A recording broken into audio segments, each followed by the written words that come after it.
Hello everyone, welcome to the Analyst of 20th September, where we present to you detailed discussion of the important articles from both the Hindu and Indian Express. So let's get started. So in the first article, as the India-Canada relationship hits a new low due to the underlying Khalistani issue, we will do an in-depth analysis of the same. In the second one, we will do policy analysis of the recently launched Sugam Bima portal, which is a groundbreaking innovation from the Indian government in the insurance sector of India. In the third one, we will learn the federal implications of one nation, one election, that is simultaneous polls, and do states have a say in this or not. In the fourth one, we will do a special case study of the leopards in the Banerghatta National Park of Karnataka. And in the last one, we will see our solar mission Aditya L1 heading towards its destination, that is Lagrange point 1. So let's start the discussion. A gentle reminder to you before the discussion starts that in order to optimize your learning experience, do download the handout of this discussion available in the description box below. The first article deals with the tormenting India-Canada relationship. The article says that Trudeau claims Indian government linked to Khalistan leaders killing, to which Indian government has called absurd. This is a very important topic from mains point of view, where we read about the effect of policies and politics of developed countries like Canada on India's interest and their impact on Indian diaspora. So let's get ahead with the context.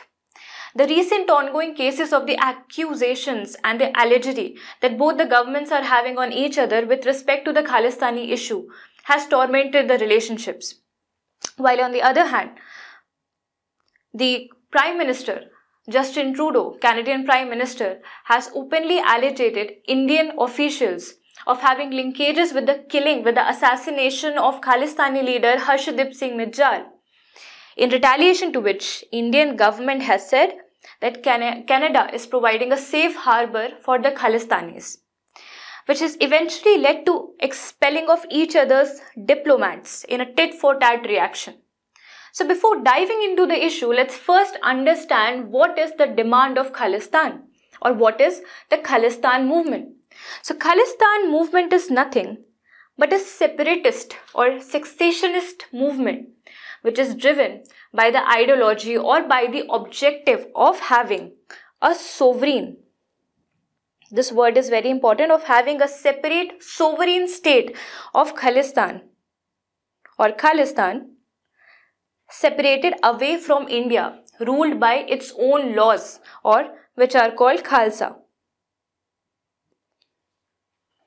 It has been the reason of the communal violence, the secessionist warfare that India has faced in the decade of 1980s and 1990s. So in this light, let's first understand the causation of the emergence of Khalistan. Was this idea there since independence, or it emerged later? So the story of Khalistan begins with the story of India's independence, the way India was partitioned on religious lines. There was a Punjab province with Sikh majority people, and this province was partitioned into Pakistan and India. Now what happened? Their major political power of Lahore got transferred in Pakistan.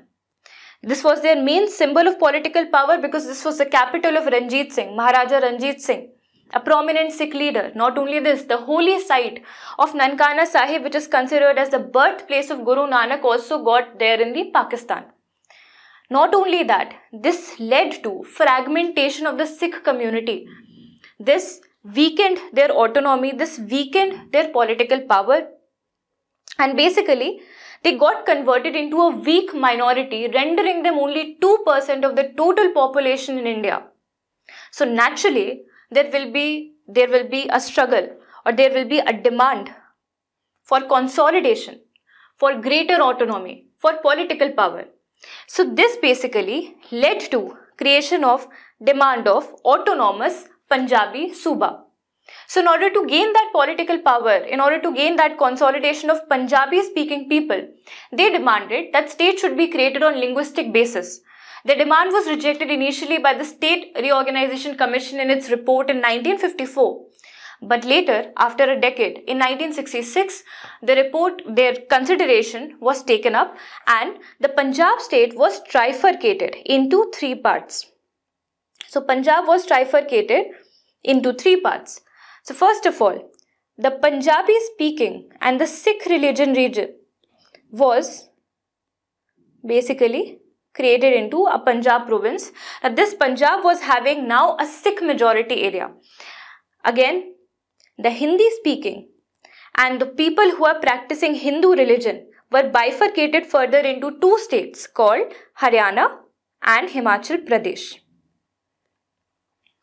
So their demand was basically accustomed, but then led to the rise of their political aspirations. Now they not only wanted an autonomous Punjabi Suba or province, but they wanted a separate constitution that is separate, that is not governed by the Indian laws. This one was led by Akali Dal, leaders of Akali Dal, who came together in the Anandpur Sahib region. Anandpur Sahib is the place where the birth of Khalsa is said to have taken place. So this was a very auspicious place for them, and there they took the Anandpur Sahib resolution, where they presented a manifesto in the year 1973. The demands were many, but the most important demand and the most controversial one was having an autonomous sovereign state that is governed by its own internal constitution. And the name was called Khalistan, after the name of Khalsa. While this movement was taking place, it got popularized by the Bhindranwale. So the Bhindranwale came into play in 1982. 1982, they formed a coalition with the Akali Dal. Initially, they were formed tactically by the then government in order to counter the Akali Dal aspirations, because it was considered as secessionist. But then eventually Bhindranwale formed a coalition with the Akali Dal, and together they created a protest or a form of civil disobedience movement against government in the name of Dharma Yuddha Morcha, where all of them went to the Golden Temple, resided over there, but the only issue was that the nature of the movement was turned into a militant movement, and that is what triggered the Indian government to take initiatives to clamp down this movement. So Operation Blue Star was held by the then government, which was led by Indira Gandhi, in the year 1984. Operation Blue Star was successful in clamping down the militancy, was successful in neutralizing the Bhindranwala's agendas, but it had grave aftermath, because the killing of Bhindranwala, the clampdown of Dharma Yuddha Morcha, enraged the Sikh community across the world, especially in the Canada. So this event was carried forward or was followed by a lot of communal violence that India saw in the year 1980s and 1990s. Not only that, assassination, the very infamous assassination of Honorable Prime Minister Indira Gandhi also took place. Also, the Canadian-led militant group that was supporting the Khalistani ideology hijacked the Air India flight and had many killings over there. So, this is the background. This is what gave rise to the ideology of Khalistan. Now, what is the Khalistan factor in both Indian politics and Canadian politics? So, in accordance with Indian politics, how do we perceive Khalistan? We perceive it as a separatist movement, a secessionist movement which threatens the very sovereignty of India. That is why we have declared these people terrorists. The outfit that supports, the organization that supports Khalistani, for example, the Khalistan Tiger Force, has been declared a terrorist organization by the Indian government. It has used operations like Operation Blue Star, Black Thunder, which held in different years, in order to clamp down these militant activities, in order to have peace in the area, peace and security in region. Not only that, the diplomats of India living in Canada have been continuously raising concerns as to how Hindu religion has been treated by the Khalistan over there, by the Khalistani people over there. So, there was vandalization of Hindu temples which took place. Then they were given free rein by the Canadian authority. Canadian authorities were seemingly soft on the activities of Khalistan. And also, the Khalistanis incited violence against the Indian diplomats, which was a grave reason of concern for India. Not only that, India understood that Khalistan or Canada has become new sanctuary to the terrorists. And this is especially important when the second largest population of Sikh community is living in Canada after India. So this becomes very important from the Indian side to take proper stand against these separatists. But then what is the Canadian point of view? So what happens in Canada? Canada has seen several phases of Sikh migration even before our independence. Now, this several phases of migration has seen coming up of a lot of Hindu people, a lot of Indian people, a lot of Sikh people. But the Sikh people have outgrown, they have been in majority, so much so that total 2% of the population of Canada is now occupied by the Sikh community. So therefore, our Sikh brothers and sisters form a very robust and economically flourishing community back in Canada. Not only that, Canada is now also under political compulsion of supporting Khalistan. Why? Because the Liberal Party that is in government right now, that is led by Justin Trudeau, is not an independent party in force. It is a coalition government which is formed along with New Democratic Party that is led by a person who is pro-Khalistani, Jagmeet Singh Dhaliwal. So hence, government is not able to put an independent stand. It has to try to appease the second coalition party also. And such therefore is the stance of Canadian government. Not only that, Canadian government has always been soft on the Khalistani supporters because of the vast majority of Sikh community, as I've already told you. This is not only the fastest growing religious community in Canada, but also the fourth largest religious community in Canada. Now, when we understand this, we should also try to have an overview on the India-Canada relationship and the changing dynamics. And what are the areas of cooperation in which we should be putting our focus on.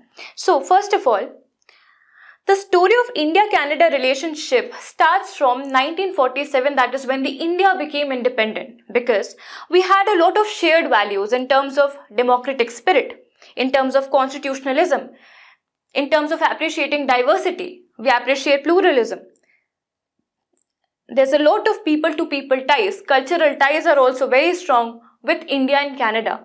There are some core areas of cooperation in which India is cooperating with Canada. Those include political ones. So, our parliamentary procedures and our parliamentary values are very similar and in congruence to each other. So, there we relate with each other. Second, we have got consulates, the Indian diplomats stationed in Canada and vice versa. The Canadian consulates are not only in New Delhi but also situated in Ahmedabad, also in Bangalore, also in Chennai. Next is our area of cooperation in commerce. We have been in talking terms about the free trade agreement. Over more than 1,000 Canadian companies are active directly or indirectly in the Indian soil. So this makes India very lucrative for Canada and vice versa. Next, in the field of science and technology, we have been collaborating in the field of renewable energy, in the field of nuclear safety. For example, our nuclear association, Atomic Energy Regulatory Board, and their nuclear association, Canadian Nuclear Security Commission, have collaborated to find some norms, to create some norms in order to ensure nuclear safety in the power plants and their power projects. Not only that, we have been collaborating in the mission innovation with Canada. So, in the domain of biofuels, sustainable biofuels, we will be taking the best practices that are observed in the Canada and we will be incorporating that in mission innovation of India. Then, India has been very active. The Antrix wing of ISRO, that is the commercial wing of ISRO, has been active in taking up the launching projects of Canada, and it is using its workhorse, that is the PSLV launching vehicle, to launch a lot of satellites of Canada. So this is how we are collaborating in science and tech also. Now, in education and culture, since we know that a huge diaspora of India is living in Canada, the Shastri Indo-Canadian Institute has been institutionalized in India and in Canada in order to do cross-national research. Second, Canada has been very active in issuing regular Diwali stamps each year. So this also shows the cultural respect that we have for each other. And also, Canada recently returned the Annapurna Mata statue to Kashi Vishwanath temple, from which it was illegally stolen during the colonial era. So this is how we are also building up our cultural ties. Then we also engage with each other on multilateral engagements. For example, on forums like United Nations, like World Trade Organization, like UNESCO, and Civil Aviation Organization. So we can also utilize this. And what is the need of the hour? To shift our focus from more radical themes like Khalistan towards these productive area of cooperation, so that it helps building economy of both India and Canada. So what can be the way forward? First and foremost, money sometimes beats the muscle power. So we need robust economic integration in different sectors. This lesson can be learned from economic integration of US and China. They have got many differences with each other. Still, they never come face to face because they understand importance of each other, because they have got heavy dependence in terms of economic cooperation. Similarly, we need to build strong economic integration. Some projects are underway which are still pending, that is CECPA, Comprehensive Economic Partnership Agreement, and Foreign Investment Partnership Agreement. These two needs to be expedited. These two needs to be worked upon. Second, we need to bring not only the officials in the table, but also the non-officials, that is the citizens in the table. We should be using our cultural strength together to solve issues like this. So track to diplomacy in line with this will be a way forward. Next, regular bilateral security talks among such radical issues are the need of the hour, so that any confusion or miscommunication can be done away with. Next, there should be areas of collaboration which should be exploited on priority basis. What are these? First is the energy. Second, the transport and infrastructure. So why the energy? It is predicted for India that our energy demand is going to get doubled by the year 2040. And as we know that United States has already been putting sanctions on the countries which are import dependent or which are importing oil from Iran. So we need to find an alternative source, and Canada can present to us the best alternative source because it has got good resources of Brent crude oil, which is also less polluting as compared to the Basra light quality of crude oil produced in Iran. So therefore, we need to engage on energy terms. Second, the infrastructure. The Smart City project of India is ongoing, and it provides great opportunity for the Canadian businesses to come and invest in here. Also to bring experiences of theirs, expertise of theirs, and help India get developed into a smart nation as well. Now, their experiences of developing green urban infra to lessen down the carbon footprint is also something that we should take up from Canada. So we should be working on these lines rather than on thinking upon or on fighting upon issues like Khalistan. Coming to the next topic. In a groundbreaking move, IRDAI has launched UPI movement for the insurance sector. This integrated portal is called Bima Sugam. And this deals with GS3 part of the syllabus, where we get to read about mobilization of resources and capital market. So what is the context? Let's take a look quickly. A committee has been recommended by IRDAI to create world's first and India's largest online marketplace for the insurance services. This is the first in the world and India's largest. Therefore, these topics become very important for us. Now, first of all, before having the policy analysis of Sugam Bima, what is the broad overview of the existing insurance sector in India? How is the insurance sector working in the first place? First of all, the insurance sector can be divided broadly into two services. The life insurance, one that safeguards life, and second that safeguards all other activities, including accident, including agriculture, including your credit, etc. So that is called non-life insurance. Now, in the case of India, the first step was taken in the direction of insurance in the sense of nationalization. So, the nationalization of life services or life insurance was done in the year 1956. Only after some decade, the general insurances were nationalized in the year 1982. Now, you need to remember this chronology because this can be asked directly by UPSC.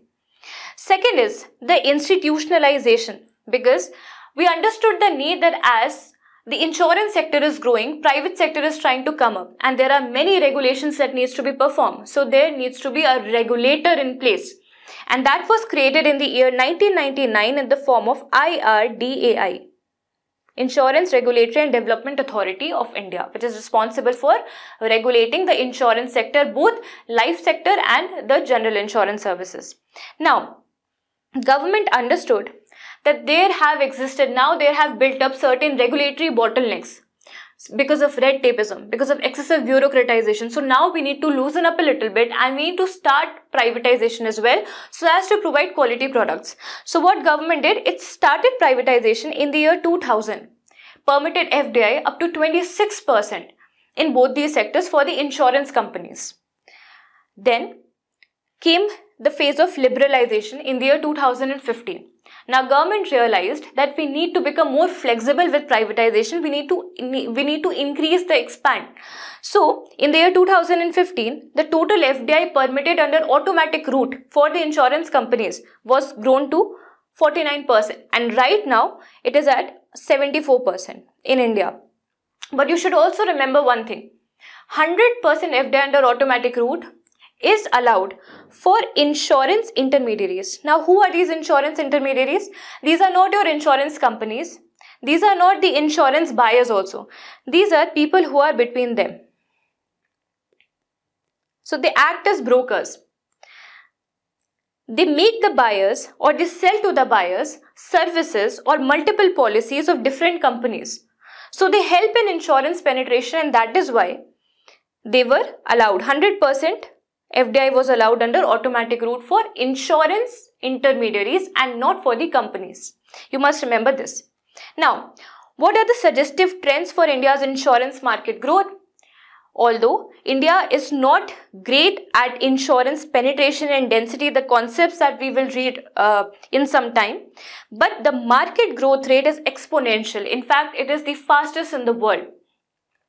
We are growing at a rate of 11%. Right now, we have got 10th rank in the total insurance market, but it is said that if we continue with this rate, we will become soon 6th largest insurance market in the world by the year 2032. And that is what the agenda of IRDAI is. Now, the second trend suggests that there is great increase in the insurance penetration and density. As you can see from the graph, this was the insurance density penetration in the year 2012, and now it has reached over here. So overall, about 10 to 11% of growth has happened in the insurance penetration. What is the difference between insurance penetration and density? Suppose I have taken up an insurance plan of which there is some premium amount that I have committed to. Now, if you calculate the total premium of all the insurance products of the company and then divide it with the total GDP of the country, that will give you the insurance penetration of the country, which directly reflects that how many people of your country have got themselves insured. The next one would be insurance density. Now, when you divide the total premium with the number of population, then that determines insurance per capita, and that is known as insurance density. Now, while it is increasing, while the trend suggests that they are increasing, they are still well below the global average. What is the global average? It also makes us to highlight the challenges with the insurance sector in India. Now, as you can see from the graph, that the global average is of about 7.2%, but in India, the penetration is only of about 3.8%, or rather 4%, as reported by Economic Survey in 2022-2023. Now, as you can see that we are falling behind the world average. Even if we are growing, we have got huge strides to cover. Now, what are the issues of insurance sector in India? Why are we not able to expand our insurance penetration and density? First reason is lack of awareness and education, especially in the rural India. 60% of the India lives in rural India and they don't know, they don't have the awareness about it. Now, even if some people have awareness about the insurance schemes, they have got an aversion to taking it. Why? Because there has been cases of mis-selling. There has been fraudulent practices where the policies were over-promised and under-delivered. The claims were rejected. Therefore, it led to creation of mistrust among the people with regards to the insurance products, which needs to be taken care of by the government. We need to create more consumer friendly policies. Next, it has limited reach in the rural India. Then there is also lack of product innovation due to lack of competition. Almost all the products across the banks, across the companies are more or less same when it comes to insurance. There is lack of innovation.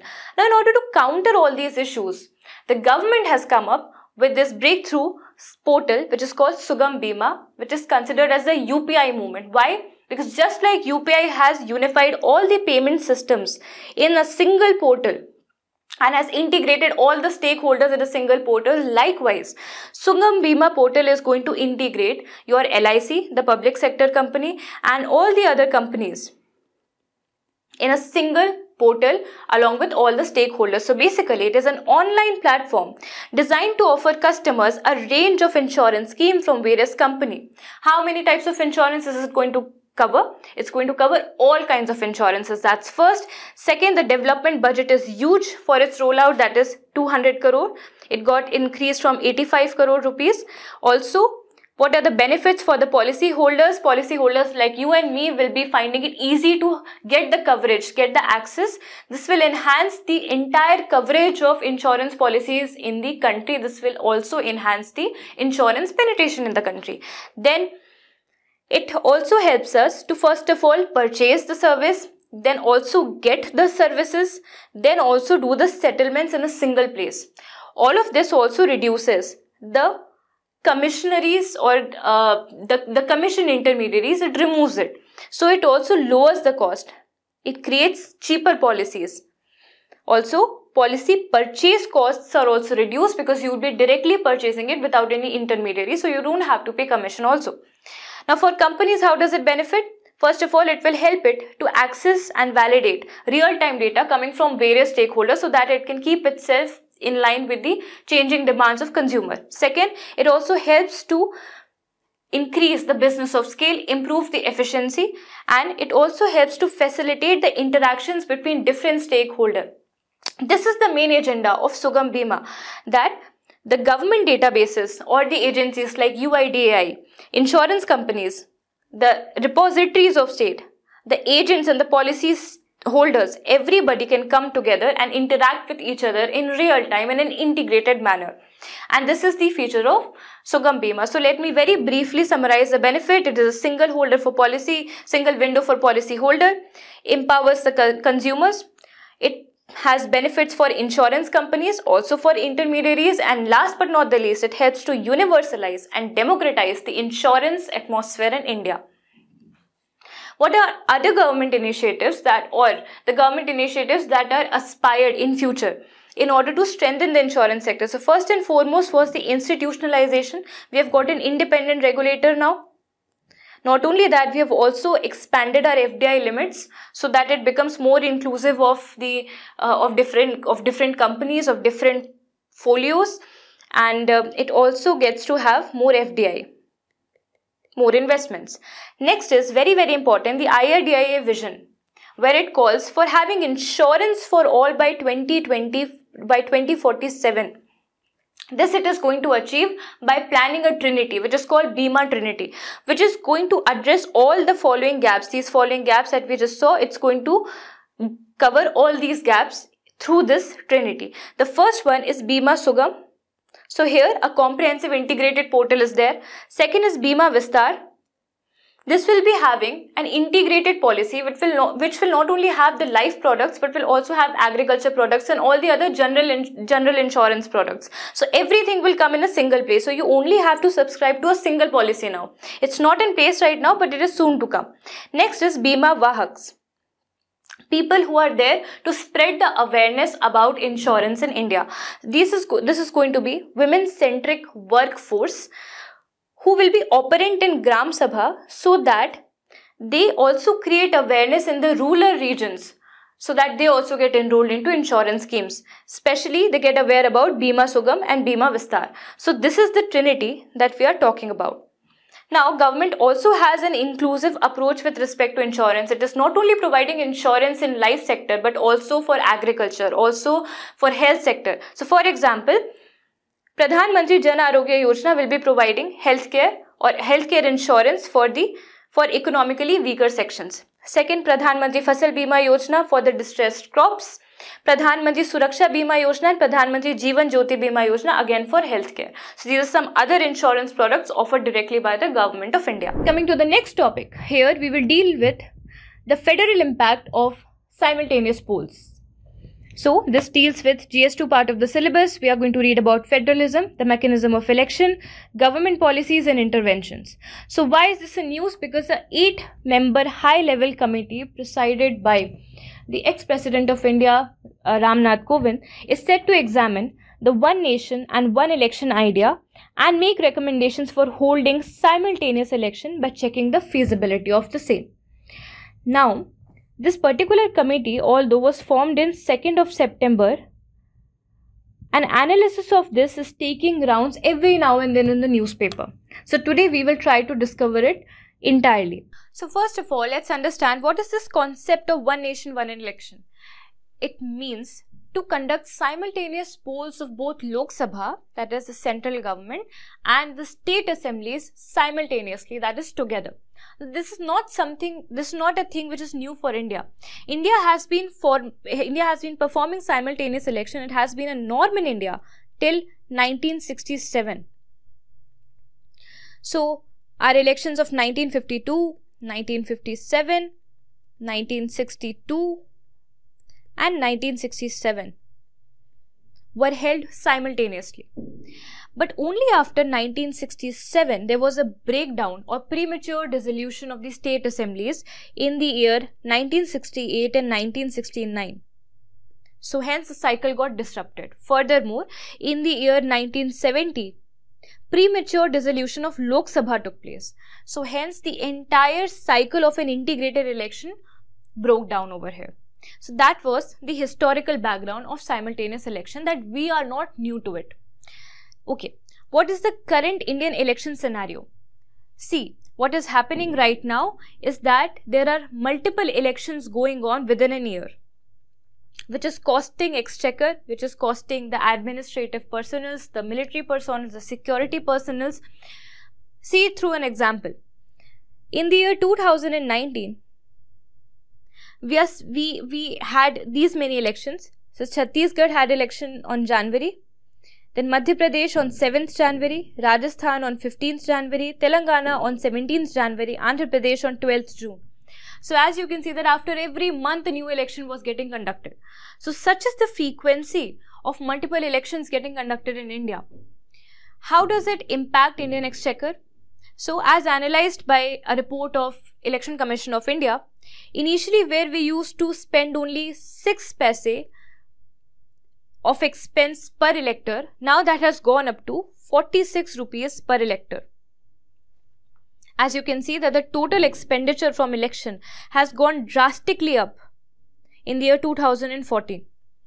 Not only that, the suggestion of simultaneous election has been given time and again by the Chauhan committee-led Law Commission in 1999, Election Commission report of 1983 and the Parliamentary Standing Committees time and again. This calls for us to analyze what is the assessment or the suitability of simultaneous election in India. Should we go for it or not?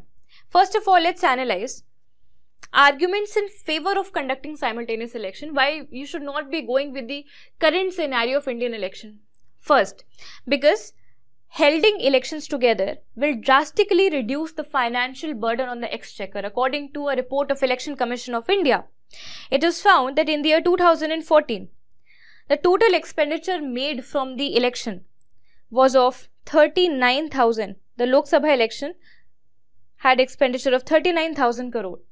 Bihar alone that year had expenditure up to 300 crore.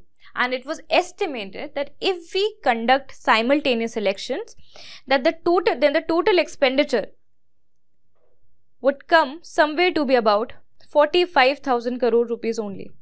which means that we will drastically reduce the amount of money that we are spending in elections. Not only that, it will also reduce the campaign expenditure of the political parties. They are already restrained on resources, especially the smaller regional parties like DMK. And they will not be able to afford a lot of campaigning, a lot of expenditures on campaigning. So they will also be able to utilize their resources on policy making, on public welfare. Then the reduced duration of model code of conduct is also there. Every time model code of conduct is applied, it takes a toll on the development. It stalls the development project for some time. This further brings policy paralysis in the region very, very frequently. Second, election mode to governance mode. While the state machinery, the security personnel are all the time devolved in performing the election duties, they compromise with their development delivery, policy implementation. So we need to move from election mode to governance mode, where we are pursuing continuous implementation of policy. Internal security is not also drained, and state machinery can also be utilized for performing policy delivery, for performing developmental projects and not for just performing elections. Then reduction of populist measure. Now when the elections take place very, very frequently, what happens? That the political parties tend to take up short-term measures. They take up populist agendas, populist measures in order to appease the citizens, in order to appease the voters. They forget about the long-term developmental policies. So this can also be done away with. Next, it can also increase the voter turnout. If a voter has to go only one time for voting in both the Lok Sabha and both the state legislative assembly election, he is more likely to turn up, because this will also not drain the voter now. So these are the arguments in favor. But then what are the arguments against? First of all, it will largely undermine the federal power, because it will undermine the regional interest over the national interest. So the national policies, the national agendas, national political appeasement will kind of subdue these regional agendas. Next, it also influences choices and the electoral behavior. So according to a report by the IDBI, it was observed that if you tend to create elections every 6 months, then it will increase the voter turnout to up to 77%. So this is also one argument. Now it also reduces the accountability. The frequent election allows the people to frequently have a check upon the government. Government also finds easy to set accountability when they are frequently held responsible in the terms of election. So reduced accountability would be one cause. Second, threat to internal security would be other cause, because shifting that much of logistics, security personnel in order to carry out an election of this large scale in the entire territory of India will be a huge, humongous task. This will also drain the internal security. Now it will also tamper with the democratic will. Then in simultaneous election, local election bodies are not included. Your state assembly election and Lok Sabha is conducted by ECI, but who conducts local election? This is State Election Commission. They have got their own tenure. Now, since they are not included, anyway resources and personnel will be required to conduct elections on the decentralized level, on the local level. So therefore, it beats the purpose of holding simultaneous elections. Next, what are the challenges in the implementation? First and foremost, and that which is highlighted by the article, is the constitutional and the legal challenges, which says, see, if you want to change the structure of election, then you would want to create changes in the term of dissolution and in the duration of assembly.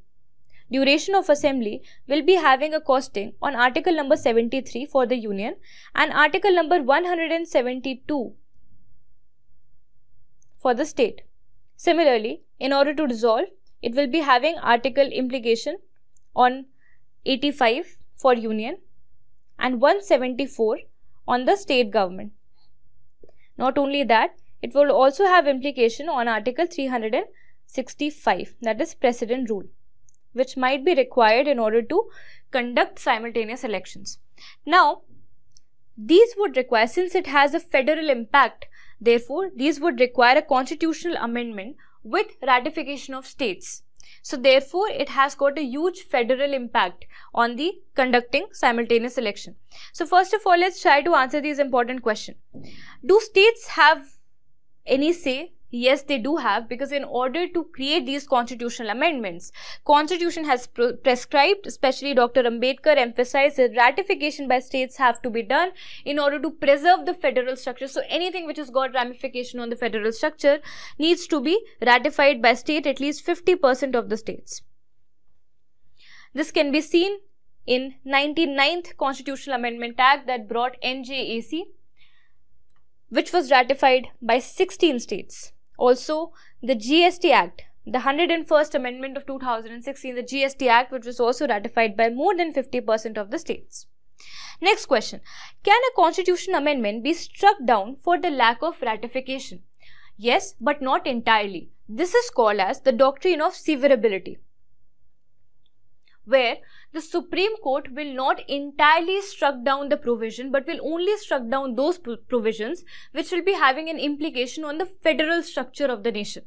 So, for example, Part 9b, which included the cooperative societies, was held invalid, but the multi-state cooperative society was still held valid because it did not have ramifications, or it was basically in the central list, while the rest part of 9b was under state list, so which needed mandatory ratification by the states. And since it was not pursued, therefore, under the doctrine of severability, it was completely declared null and void except for the multi-state cooperative society provision. Is there a limit for the ratification in terms of time? So, in the case of India, there is no such time limit given for the ratification. This you can see from the example of the Cooperative Societies Act only. It was promulgated about 12 years back, and it was not ratified by the state. It was only after some years that the government comes in that the Supreme Court comes in play, and Supreme Court struck down the provision. So there is no such time limit for India, but there is a reasonable time limit clause that is given by the US government under the Dillon versus Gloss case of 1921. Next, does it concern the federal structure? Yes, it does, because it will be changing the duration of the tenure, it will be changing the pattern of dissolution, which is already prescribed under Article 172, 174 of the Constitution.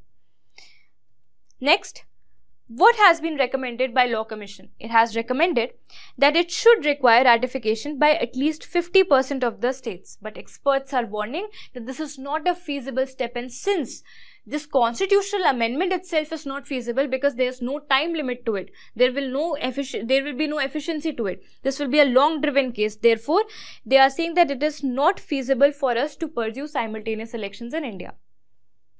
So what should be the way forward? Way forward should be, first of all, to ensure the continuity of the house in the first place. That is why we are trying to pursue simultaneous elections, right? So what we can do?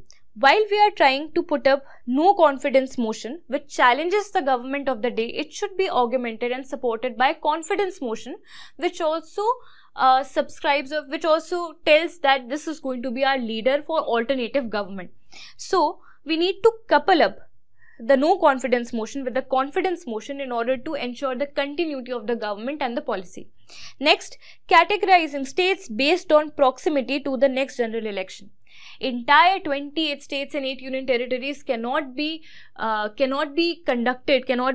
integrated to have simultaneous elections. But what we can do it in phased manner, in a phase-wise manner, which means that, for example, in this case, Chhattisgarh, Madhya Pradesh, Rajasthan, Telangana, all of them are seeing elections in January. So we can club them up, and we can club them up preferably with the Lok Sabha election tenure, and then we can perform phased simultaneous elections.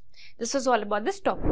The next topic is the case of 7 leopards who died at the Bannerghatta Biological Park in Bengaluru after the virus attack called feline parvovirus.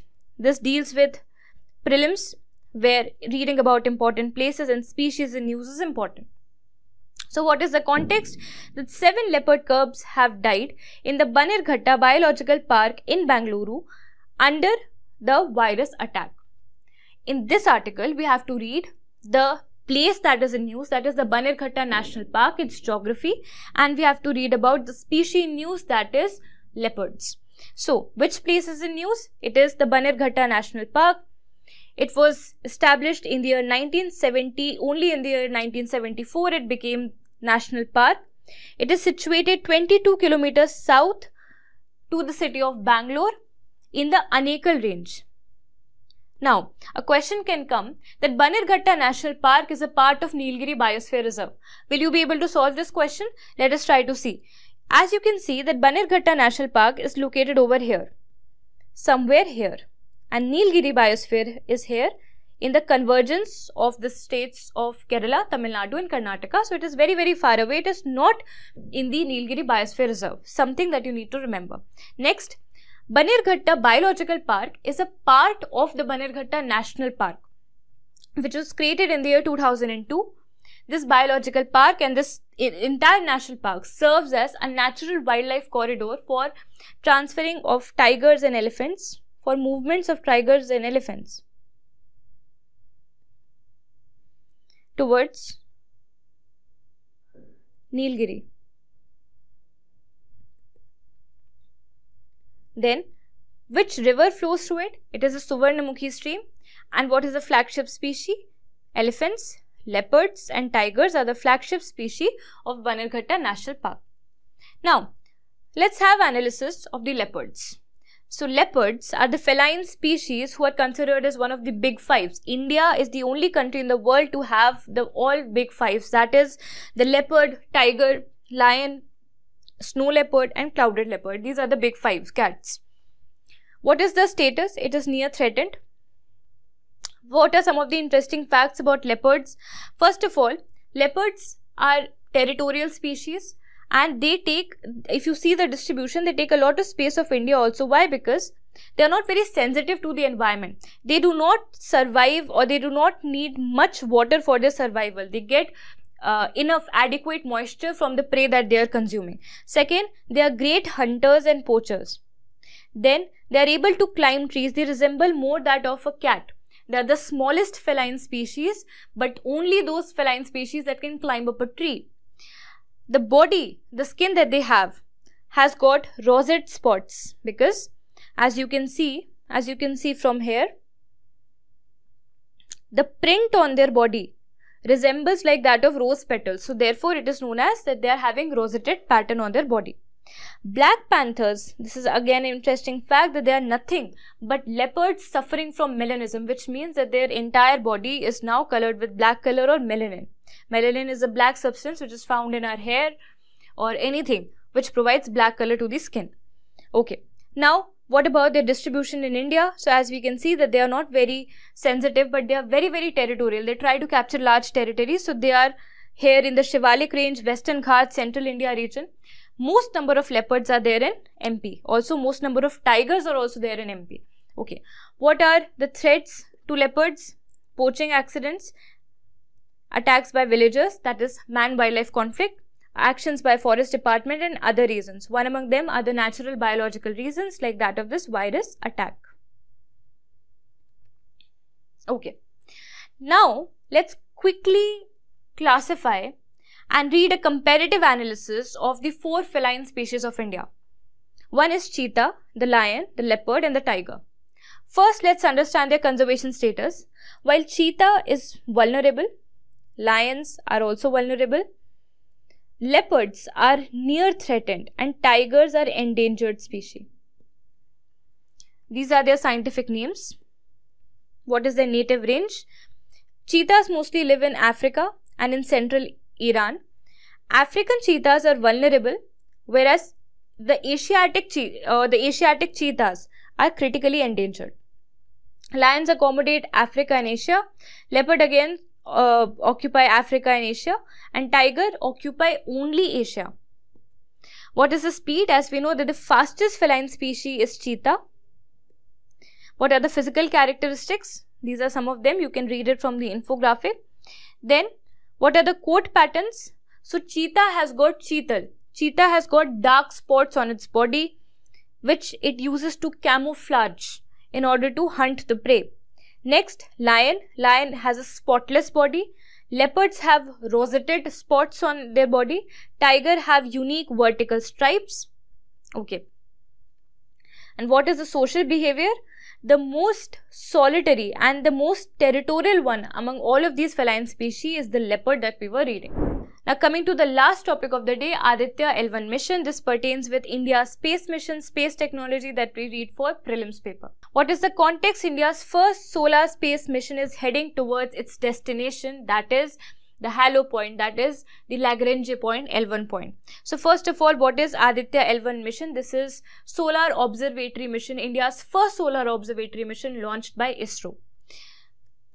It is launched by the workhorse of ISRO, which is PSLV XL, and it is initially launched to the polar orbits. Later, after multiple maneuvers, it will be getting into the halo orbit in the Lagrange point, 1. Where is this Lagrange point situated? It is situated at a distance of about 1% of that distance between Sun and Earth. This is 1.5 million kilometers away from the Earth. What is the purpose? The purpose is to study different layers of Earth: the corona, the chromosphere, and the photosphere. The colored part of Earth, which emits red light, is chromosphere. The hottest part of the Earth is the corona, which is the outermost layer, and the photosphere, which appears white, which emits sunlight. So this is photosphere, the innermost layer.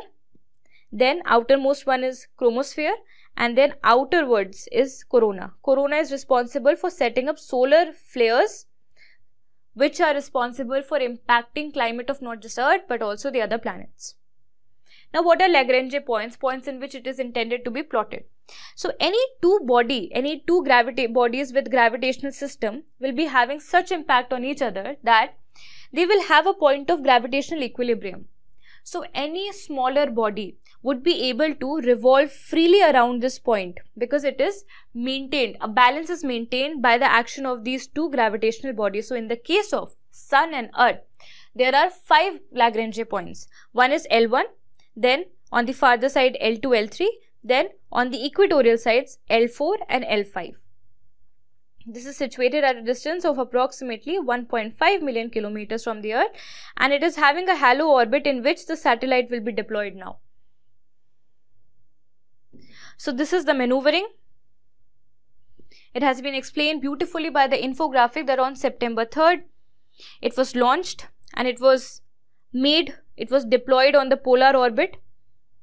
At a distance of this much kilometers. Then again it was maneuvered for the first time. Then made to be deployed under a different orbit. Then it came into 3rd orbit, then 4th orbit, and finally now it's set to be launched into the Lagrange point. What is the objective of this particular mission? See, very simple: to understand the Sun and its impact on the Earth. So we are here to understand the outermost layers of the Earth, of the Sun, which is corona, chromosphere, photosphere.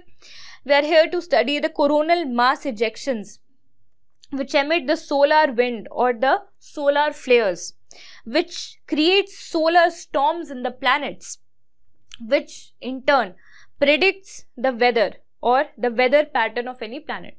So everything we are going to study through this observatory mission. Is India the first country? No. This information is important from prelims perspective, that there are other solar missions, solar observatories as well. First, Solar A and Solar B. This is launched by JAXA, Japanese Space Agency. Then there is SOHO, or Solar and Heliospheric Observatory, launched by NASA and European Space Agency. There is Stereo. Stereo is launched by NASA. Again, this is an observatory for studying Sun. And Autonomy or PROBA, a very important mission, launched by European Space Agency. This is all about today's discussion. Thank you so much. Have a nice day.